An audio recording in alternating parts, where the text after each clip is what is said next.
शांति और अशांति का ऊपर क्या परिभाषा है?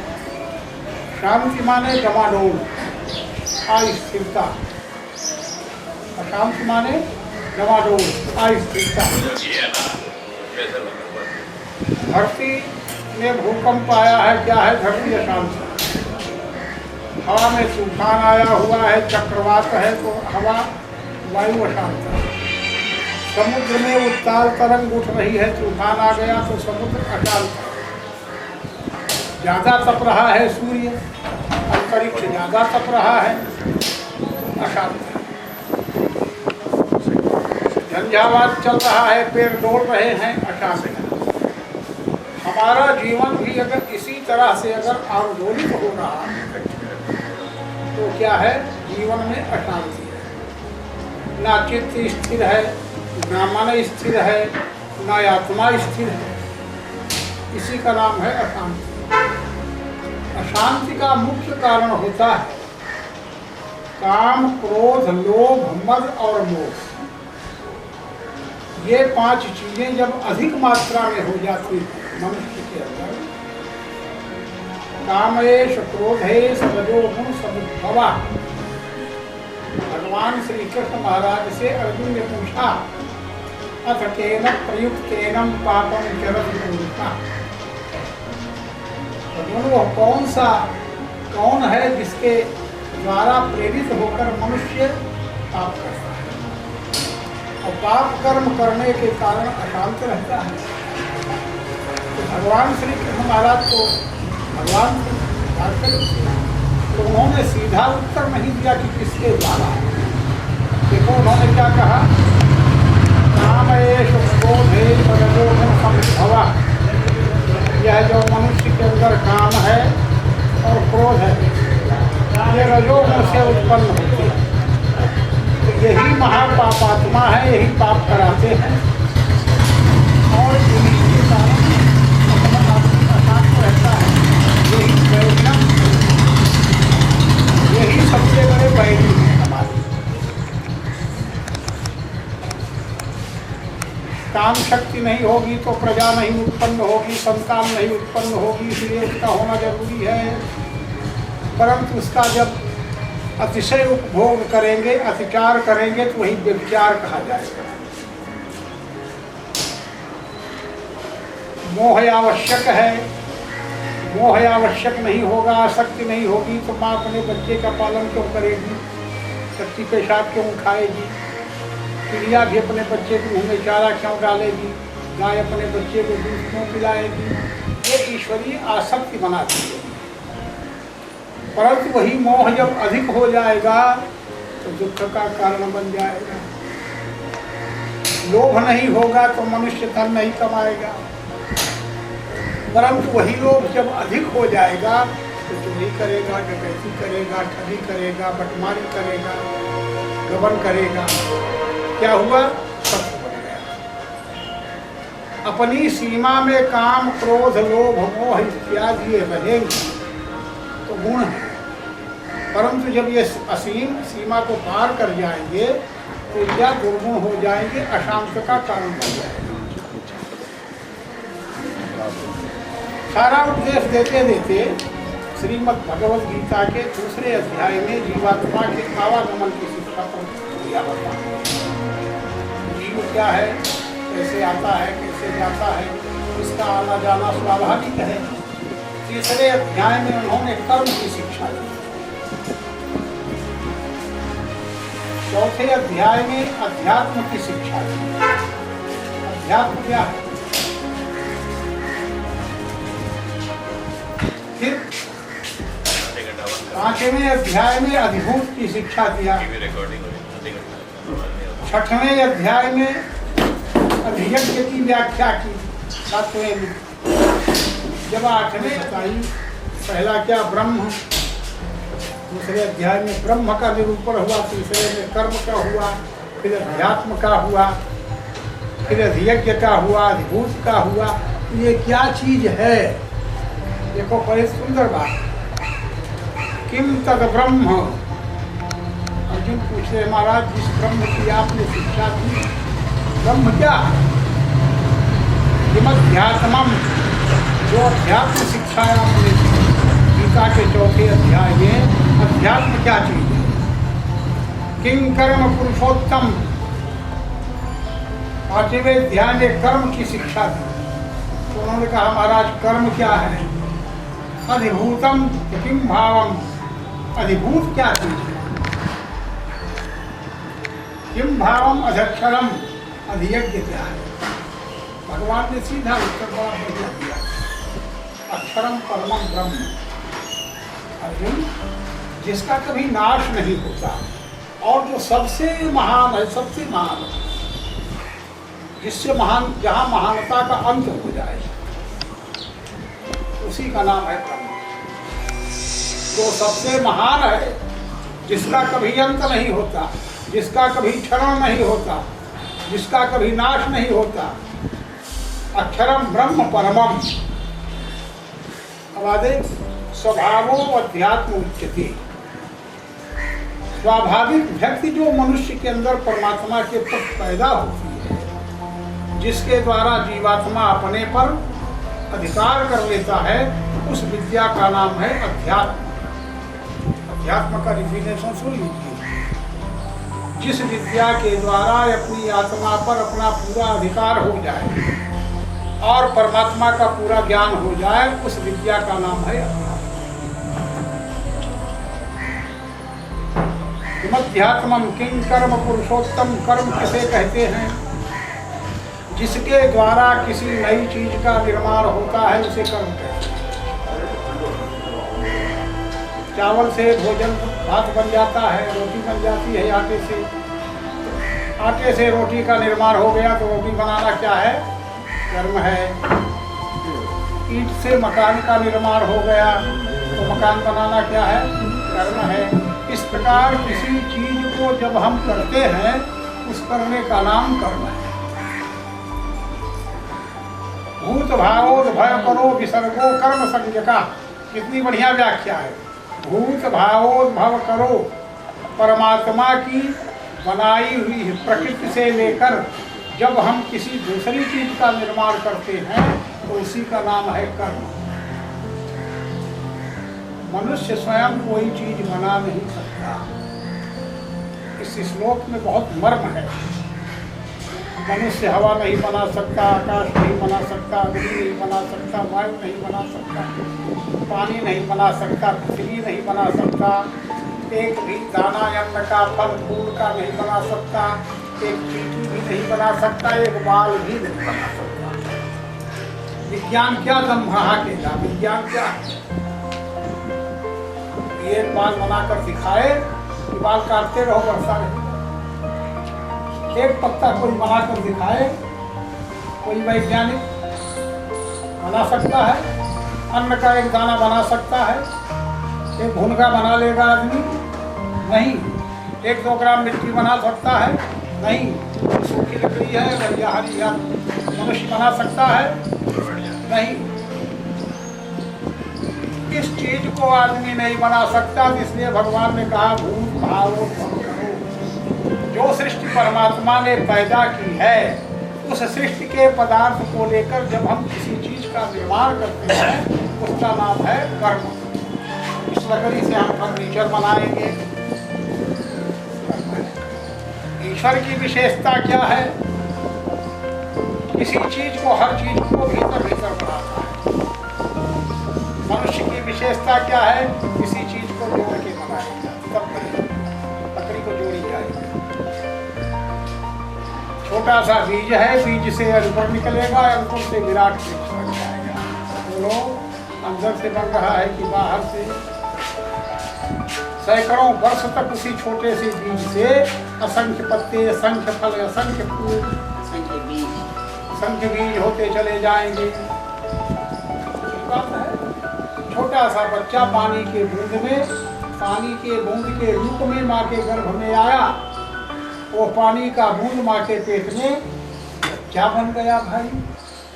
छोटा बना। सरसों से भी छोटा पहले बना होगा। पहले तो इतना छोटा बना होगा कि नजर में नहीं आएगा, माइक्रोस्कोप से भी नहीं देख सकते हैं। इतने छोटे से चला वो निराकार से सृष्टि चली, साकार हो रही है। बीज के अंदर जो वृक्ष है निराकार है, अंकुर बाहर आया, अभी तन्मात्र नहीं टूटा है, पहचान नहीं। जब तन्मात्र टूटेगा, पत्ते विकसित होंगे, तब पहचान में आ जाएगा वट का वृक्ष है, गेहूं का वृक्ष है। बच्चा निराकार से देखो साकार हो गया माँ के पेट में, सब कुछ बन गया, कहीं भूल नहीं हो रही है। आँख की जगह है, आँख सबसे बड़ी विशेषता तो ये है कि परमात्मा कोई मैटर लेकर किसी मैटर को नहीं बनाता। माँ का कोई अंग काट कर बच्चे का अंग नहीं बनाता, माँ की आँख तोड़कर माँ बच्चे की आँख नहीं बनाता। जितने बच्चे बन रहे हैं सबके आँख बन रही है। माँ की आँख ज्यों क्यों क्यों है, माँ का हाथ ज्यों क्यों, माँ ज्यों की क्यों है, और बच्चा भीतर ज्यों का त्यों बन के तैयार। तो भूत भावोद्भव करो विसर्गा कर्म संज्ञा, वही छोटा सा बच्चा निराकार से साकार हो गया। बीज के अंदर निराकार वृक्ष था, साकार हो गया। यह सृष्टि भी निराकार थी, साकार हो गई। भूत भावोद्भव करो विसर्गा कर्म संज्ञा। भगवान श्री कृष्ण ने कहा, देखो सारा उपदेश देते देते 8वें अध्याय में मनुष्य के आवागमन की पूरी बात समझाई। अर्जुन ने एक बड़ा साधारण प्रश्न कर दिया, भगवान क्या करने से मनुष्य की मुक्ति है? क्या करने से मनुष्य की मुक्ति है? देखो क्या कहा उन्होंने,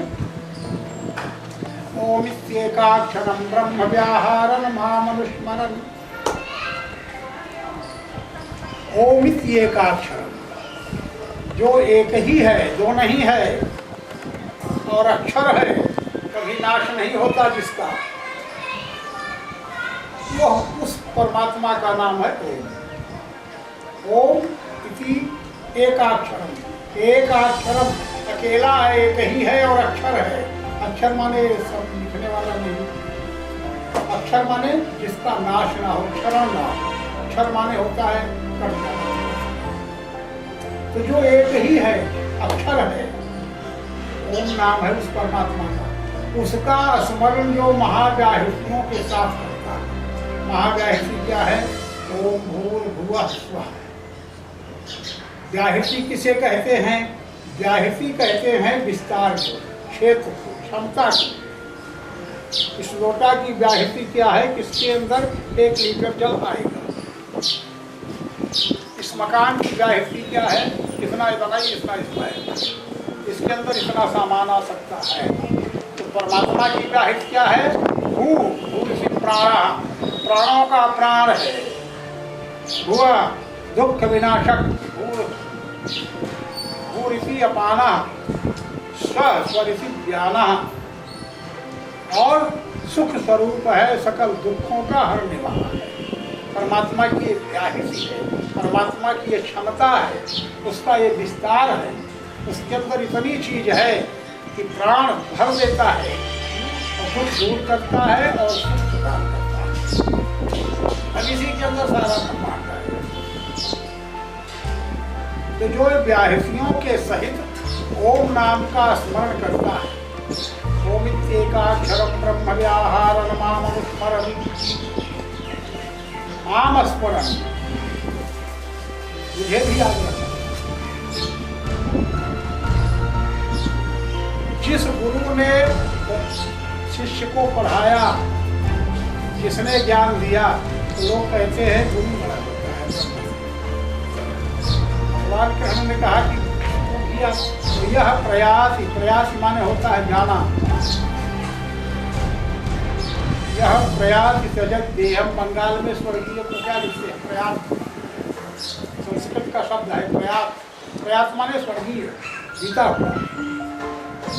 यह प्रयास त्यजत देहम, जो ऐसा स्मरण करते हुए संसार से जो जीवात्मा प्रयास करता है, सा याति परमाम गति, याति माने जाता है, सा माने वह कहाँ जाता है? परमाम गति, परम गति को, अर्थात मोक्ष को प्राप्त होता है। इसके बाद तो फिर भगवान ने फिर संसार की विभूतियों को दिखाना शुरू कर दिया। तो फिर मैंने आप यहाँ थोड़ा सा प्रकाश डाला था। तीन चीजें होती हैं। क्या होती है? एक है भूति, दूसरी है संभूति और तीसरी क्या है? विभूति। संभूति जिस चीज से कोई चीज बनती है, संभूति। संभूति माने प्रकृति, जिसे हम नेचर कहते हैं। वो क्या है? भूति है। भूति जिससे कोई चीज उत्पन्न हो। धरती का नाम भू, तो धरती का नाम भू है।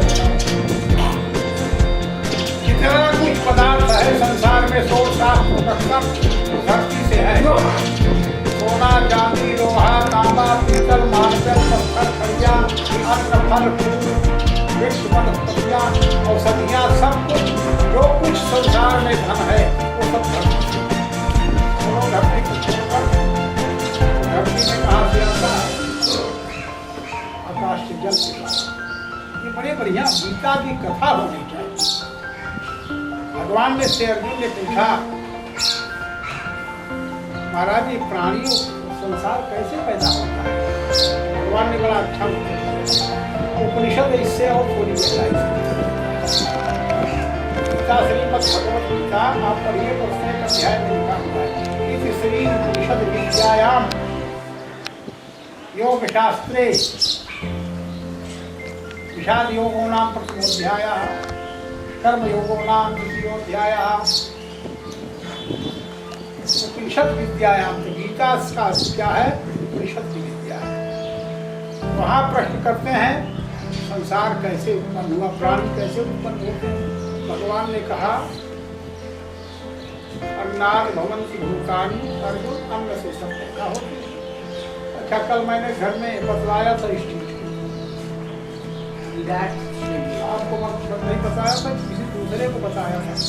संसार का सारे जो कुछ प्राणी है, प्राणी जगत अन्न से पैदा होते हैं।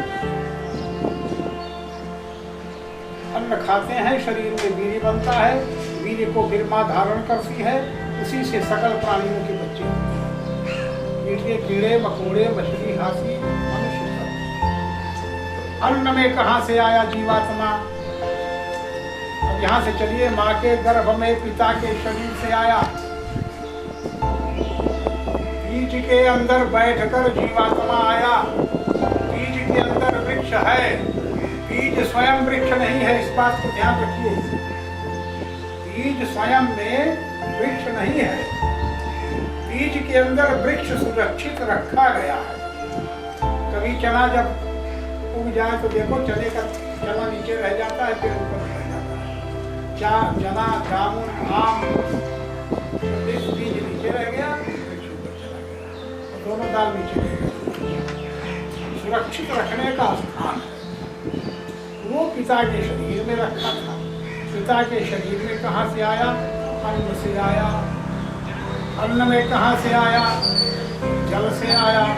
जल में कहाँ से आया? मेघ से आया।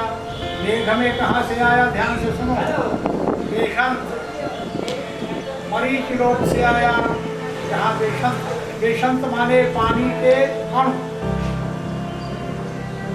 पानी का जो छोटे से छोटा कण है उसको रेणु कहते हैं, और किसी ठोस चीज का जो छोटे से छोटा कण है उसको परमाणु कहते हैं। तो पानी का रेणु बादल बन गया। कहाँ से? मरीच लोक से। मरीच लोक में कहाँ से आया? सोमलोक से। सोमलोक में कहाँ से आया? आदित्य लोक से। आदित्य लोक में ताप है, सोमलोक में शीतलता है। जब शीतलता है और ताप दोनों मिलता है तो पानी बन जाता है। बहुत बड़ा विज्ञान है इस संसार में। विज्ञान क्या पढ़ा है? यही तो है, शीत और ताप।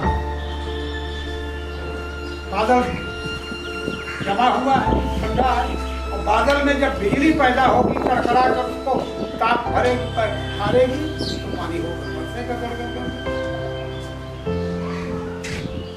आदित्य लोक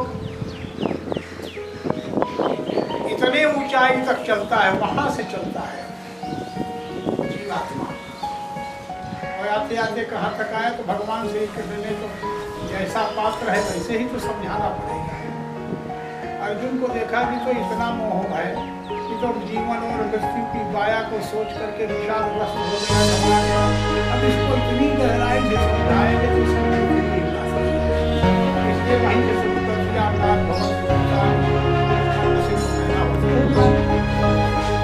खाते हैं लोग,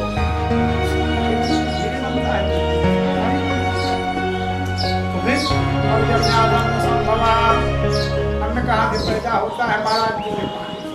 पानी नहीं होगा तो कुछ नहीं पैदा होगा। तो बादल कहाँ से बनता है? बोले यज्ञात भूत पर्जन्यों, यज्ञ से बादल बनता है। इसीलिए प्राचीन काल में यज्ञ, इसीलिए हमारे वैदिक विधान में वर्षण यज्ञ, वर्षा नहीं हो रही है तो पानी बरसा है। वर्षण यज्ञ ज्यादा बाढ़ आएगी, पानी रोकने वाला है। पुत्रेष्टि यज्ञ संतान पैदा कराने वाला है।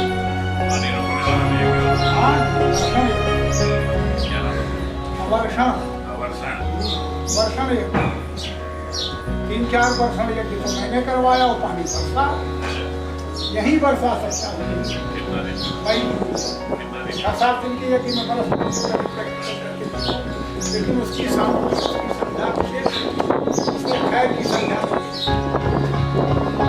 सभी की संज्ञा, ईश्वर की संज्ञा लगी। सब यज्ञ के द्वारा मेरे भगवान कृष्ण ने कहा भाई यज्ञ से ही सृष्टि उत्पन्न हुई। यज्ञ का मतलब केवल यह नहीं मैंने कहा अनेक परमात्मा भी यज्ञ कर रहा है। आदित्य लोक में सूर्य संध्या वर्ग के कर रहा है। बड़ा बढ़िया यहाँ से चलता है यज्ञ से। इसीलिए कहा कि यज्ञ करने के बाद जो जिस रसोई में भोजन होता है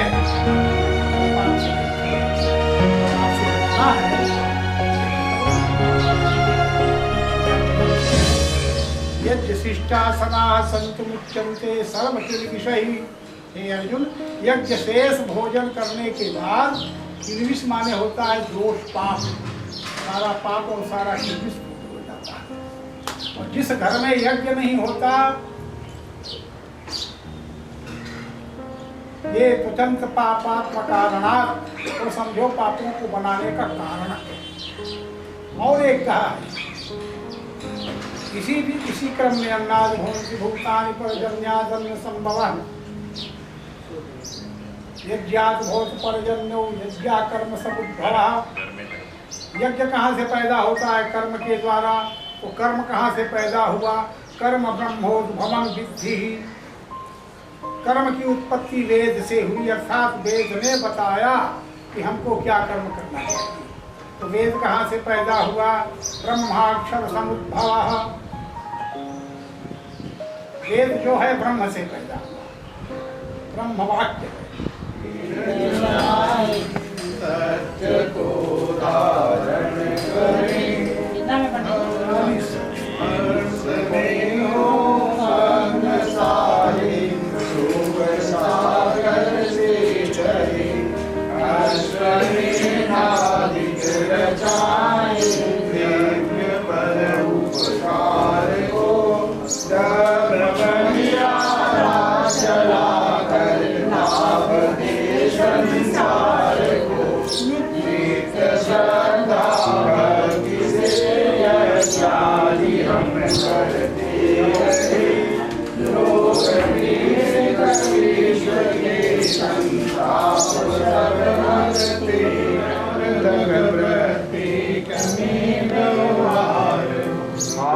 जोड़ झुकाए मस्तक वंदना हम कर रहे।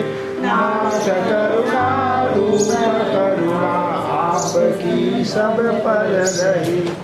यज्ञ रूप प्रभु हमारे भाव कीजिए छोड़ दे सल कपट को सर्वे भवन्तु सुखिनः सर्वे सन्तु निरामयाः सर्वे भद्राणि नामा कश्चित् दुःखभाग् भवेत्। आप संदेश करो भगवान सब पर दया करो भगवान सब पर कृपा करो भगवान सद का सद विधियो